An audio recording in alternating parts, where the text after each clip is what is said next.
Hi viewers, இந்த வீடியோவில் 11ஆம் வகுப்பு பொதுத்தமிழில் முக்கியமான டிஎன்பிசி பொதுத்தமிழ் குறிப்புகள் பார்க்கலாம். முக்கியமான நோட்ஸ்லாம் இதில் பார்க்கலாம். இது இயல் 3 விரிவானத்தில் வாடிவாசல் அப்படிங்கிற தலைப்பில்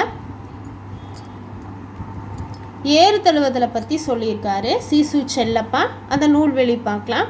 சீசு செல்லப்பா சிறுகதை, புதினம், விமர்சனம், கவிதை, மொழிபெயர்ப்பு முதலான இலக்கியத்தின் பல்வேறு தளங்களில் பங்களிப்பு செய்திருக்கிறார். சந்திரோதயம், தினமணி ஆகிய இதழ்களில் உதவி ஆசிரியராக பணியாற்றியுள்ளார்.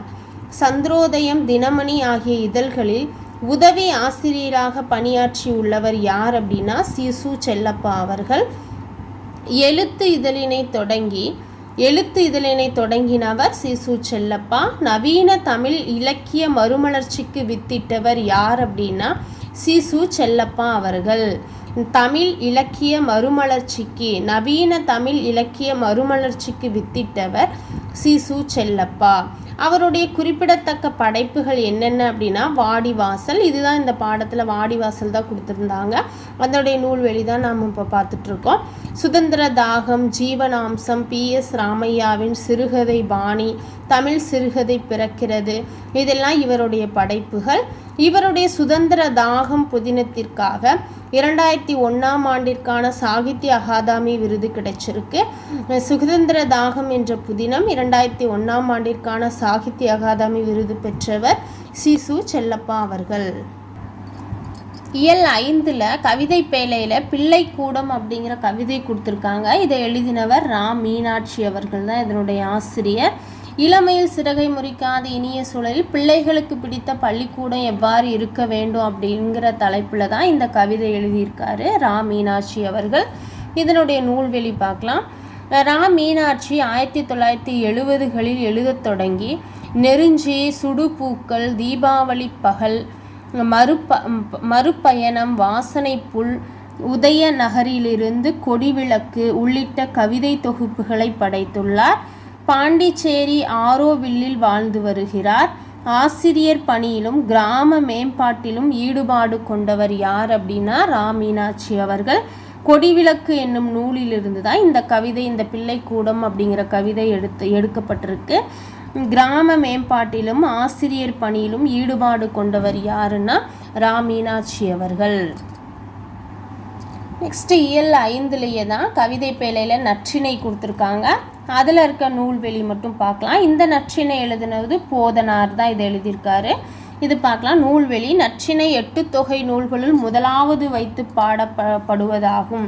இந்த கொஸ்டின் அடிக்கடி டிஎன்பிசியில் கேட்டிருக்காங்க. 8 தொகை நூல்களில் முதலாவது வைத்து பாடப்படுவது எதுன்னு, அது நற்றிணை.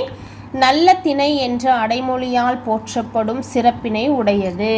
நல்ல திணை என்ற அடைமொழியால் போற்றப்படும் சிறப்பினை உடையது நற்றிணை. இது 400 பாடல்களை கொண்டது. 9 அடி சிற்றெல்லையும் 9 அடி சிற்றெல்லையும் 12 அடிகளை பேரெல்லையாகவும் கொண்டது நற்றிணை. நற்றிணையை தொகுப்பித்தவன் பன்னாடு தந்த பாண்டியன் மாறன் வழுதி.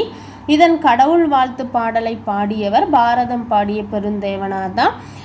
500 குறுந்தொகையை பாடின அவரே தான் இந்த நற்றிணைக்கும் பாரதம் கடவுள் வாழ்த்த பாடியிருக்கிறாரு. போதனார் சங்ககால புலவர்.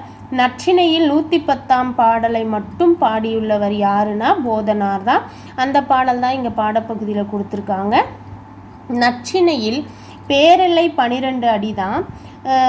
சிற்றெல்லை தெரியும் 9 அடி. நற்றிணை எப்பயும் பேரெல்லை நற்றிணையில் 12 அடி. இருப்பினும் விதிவிலக்காக 13 அடிகளை கொண்டதாக இவரது பாடல் அமைந்துள்ளது. நற்றிணையில் யாருடைய பாடல்னா போதனாருடைய பாடல். நெக்ஸ்ட் இயல் 6ல் சீரா புராணம் இதை பற்றி கொடுத்துருக்காங்க. இதில் இருக்க நூல்வெளி நம்ம பார்க்கலாம். நூல்வெளி இஸ்லாமிய தமிழ் இலக்கியத்தில் முதன்மையானதாக விளங்குவது சீரா புராணம். சீரா என்பது சீரத் என்னும் அரபு சொல்லின் திரிபு ஆகும். இதற்கு வாழ்க்கை என்பது பொருள். புராணம் வரலாறு, நபிகள் பெருமானின் வாழ்க்கை வரலாற்றினை கூறும் இந்நூலை வள்ளல் சீதாக்காதியின் வேண்டுகோளுக்கிணங்க வள்ளல் சீதாக்காதியின் வேண்டுகோளுக்கிணங்க உமரப்புலவர் இயற்றினார். சீதாக்காதியை இயற்றியவர் உமரப்புலவர். யாருடைய வேண்டுகோளுக்கு இணங்க அதை இயற்றினார் அப்படின்னா வள்ளல் சீதாக்காதியின் வேண்டுகோளுக்கு இணங்க தான் இயற்றினார் உமரப்புலவர். இந்நூல் விதாலத்து காண்டம், நுபுவத்து காண்டம், ஹிஜ்ரத்து காண்டம் என்று 3 காண்டங்களையும் 92 படலங்களையும் 5027 விருத்த பாடல்களையும் கொண்டதாயிருக்கு சீரா புராணம். நூலை முடிப்பதற்கு முன்பே உமரப்புலவர் இயற்கை எய்திய காரணத்தால் பனு அகமது மரக்காயர் இதை பாடி முடிச்சாரு. ஆரம்பித்தது உமரப்புலவர் தான். அவர் இறந்த காரணத்தினால பனு அகமது மரக்காயர் தான் இதை பாடி முடித்தாரு. இவர் மட்டும் பாடிய பகுதி சின்ன சீரா என்று அழைக்கப்படுகிறது. உமரப்புலவர் எட்டயபுரத்தின் அரசவை புலவராய் இருந்திருக்காரு. உமரப்புலவர் எட்டயபுரத்தின் அரசவை புலவர் கடிகைமுத்து புலவரின் மாணவர். கடிகைமுத்து புலவரின் மாணவர் யாருன்னா உமரப்புலவர். நபிகள் நாயகத்தின் மீது முதுமொழி மாலை என்ற நூலையும் இயற்றியுள்ளார். யாருன்னா உமரப்புலவர். அப்புறம் வள்ளல் சீதாக்காதி, அப்துல் காசிம் மரக்காயர் ஆகியோர் இவரை ஆதரித்தனர். உமரப்புலவரை ஆதரித்தவர் வள்ளல் சீதாக்காதி, அப்துல் காசிம் மரக்காயர் ஆகியோர் சீதாக்காதியை உமரப்புலவரை ஆதரித்தவர்கள். நெக்ஸ்ட் இயல் 6ல் கவிதை பேழையில் அகநானூறு பாடல் கொடுத்துருக்காங்க. இது வீரை வெளியன் தித்தினார் எழுதினது. இது நூல்வெளி மட்டும் பார்க்கலாம். அகநானூறு 145 புலவர்களால் பாடிய பாடல்களின் தொகுப்பு தான் அகநானூறு.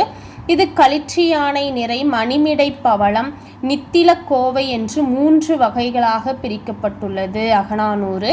இந்நூலுக்கு நெடுந்தொகை 400 என்ற பெயரும் உண்டு. அகநானூரின் அடைமொழி பெயர் என்ன அப்படின்னா நெடுந்தொகை 400 என்ற பெயரும் இதுக்கு சிறப்பு பெயரும் உண்டு. இந்நூலில் தொகுப்பு முறையில் ஓர் ஒழுங்கு உண்டு. வீரை வெளியன் தித்தனார் பாடிய ஒரே ஒரு பாடப்பகுதியாக இப்போ கொடுத்துருக்கதா சொல்லியிருக்காங்க. திணையும் பாடல் வரிசை எண்ணிக்கை இந்த பக்கம் கொடுத்துருக்காங்க.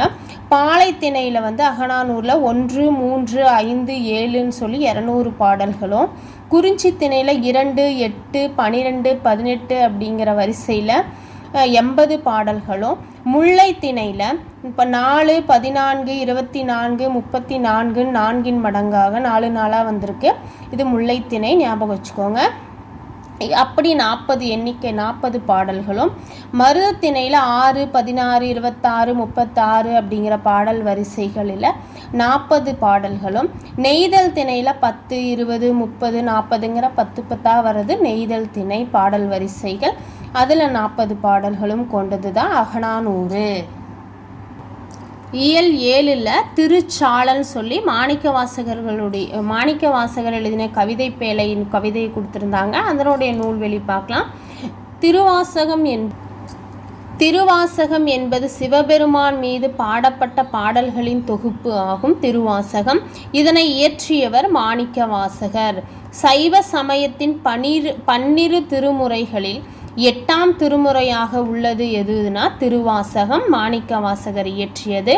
திருவாசகத்திற்கு 51 திருப்பதிகங்கள் உள்ளன.